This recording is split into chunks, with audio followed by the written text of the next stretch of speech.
Assalamualaikum warahmatullahi wabarakatuh. Halo Sobat Sitokain, kembali lagi bersama Sitokain di sini. Pada video kali ini, kita akan membahas beberapa studi kasus.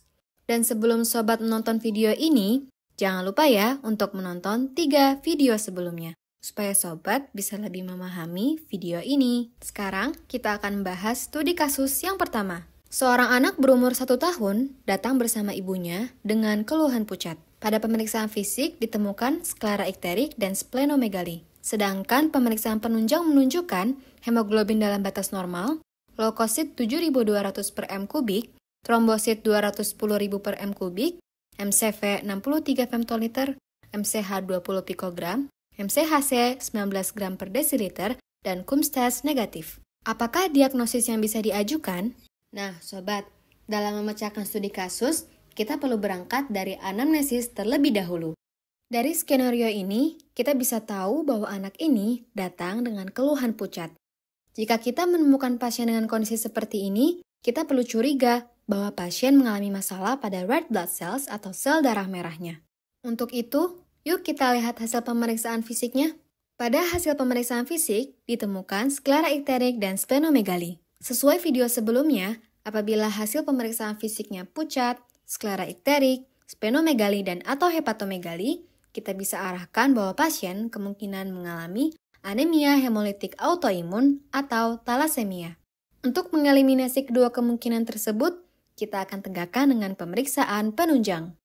Pemeriksaan penunjang pada darah yang dilakukan adalah kadar hemoglobin, leukosit, MCV, MCH, MCHC, dan Cumstes untuk mengetahui apakah terdapat antibodi yang menyerang red blood cells. Hasilnya adalah kadar hemoglobin dalam batas normal, sedangkan kadar MCV, MCH, dan MCHC di bawah normal. Dan untuk Cumstes didapatkan hasil negatif, sehingga interpretasinya adalah hipokromik hipositer. Maka, diagnosis yang paling mungkin pada kasus ini adalah talasemia. Oke, sekarang kita akan lanjut ke studi kasus yang kedua. Seorang bayi laki-laki berusia 5 bulan datang bersama ibunya dengan pendarahan di tempat yang sama setelah mendapatkan suntik imunisasi. Diketahui bahwa keluarga pasien memiliki riwayat pendarahan. Hasil pemeriksaan penunjang pada darah didapatkan hemoglobin dalam batas normal, leukosit 7.600 per m kubik, trombosit 290.000 per m kubik, dan waktu pendarahan 2 menit dengan nilai normalnya adalah 1-3 menit. Untuk nilai PT dan APTT didapatkan hasil 12 detik dan 70 detik. Dengan nilai normal masing-masing adalah 10-14 detik dan 24-45 detik. Diagnosis apakah yang bisa diajukan?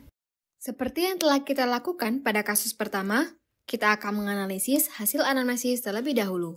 Pada anamnesis ditemukan bahwa bayi laki-laki berusia 5 bulan mengalami pendarahan di tempat suntik imunisasi. Dan sebelumnya telah diketahui bahwa keluarga pasien memiliki riwayat pendarahan. Berdasarkan informasi ini, kita dapat mencurigai bahwa pasien mengalami masalah dalam proses pembekuan darah. Setelah itu, karena tidak terdapat data pemeriksaan fisik, kita akan langsung menganalisis hasil pemeriksaan penunjangnya. Hasilnya menunjukkan bahwa hemoglobin, leukosit, trombosit, dan prothrombin time dalam batas normal.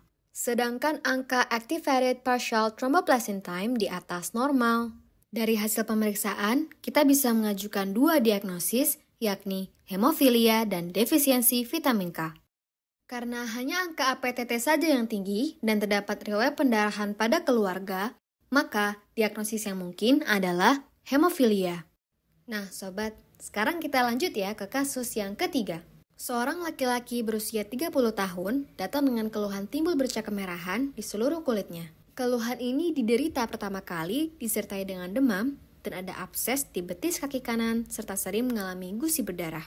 Hasil pemeriksaan fisik didapatkan tensi 110/80 mmHg, suhu 39 derajat Celcius, nadi 100 kali per menit, pucat, dan peteki. Tidak ditemukan limfadenopati dan hepatosplenomegali. Sedangkan, untuk hasil pemeriksaan laboratorium didapatkan hemoglobin 7 gram per desiliter, jumlah red blood cell 3 juta per m kubik, jumlah white blood cell 57.000 per m kubik, dan jumlah platelet 49.000 per m kubik.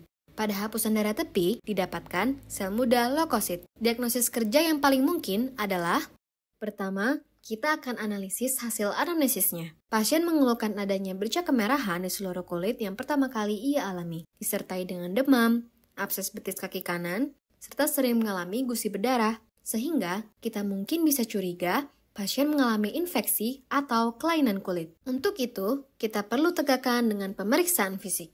Hasil pemeriksaan fisik menunjukkan tensi dan nadi normal, suhu tinggi, pucat, dan terdapat peteki, namun tidak ditemukan adanya limfadenopati dan hepatosplenomegali. Sehingga, dugaan infeksi kemungkinan salah, dikarenakan tidak ada limfadenopati dan hepatosplenomegali. Selanjutnya, akan kita analisis hasil pemeriksaan penunjangnya. Pada hasil pemeriksaan laboratorium didapatkan kadar hemoglobin, red blood cell, dan platelet di bawah normal, sedangkan kadar white blood cell di atas normal dan didapatkan sel muda leukosit. Dari pemeriksaan, dapat disimpulkan bahwa tubuh pasien mengalami produksi white blood cell berlebih sehingga pasien mengalami kondisi yang dinamakan leukositosis dan karena ditemukan adanya sel muda leukosit. Maka, pada kasus ini, pasien dapat didiagnosis mengalami acute myeloid leukemia. Demikian video pada hari ini. Jangan lupa ya untuk di-subscribe dan di-share ke teman-teman sejawat kalian. Semoga bermanfaat dan selamat belajar!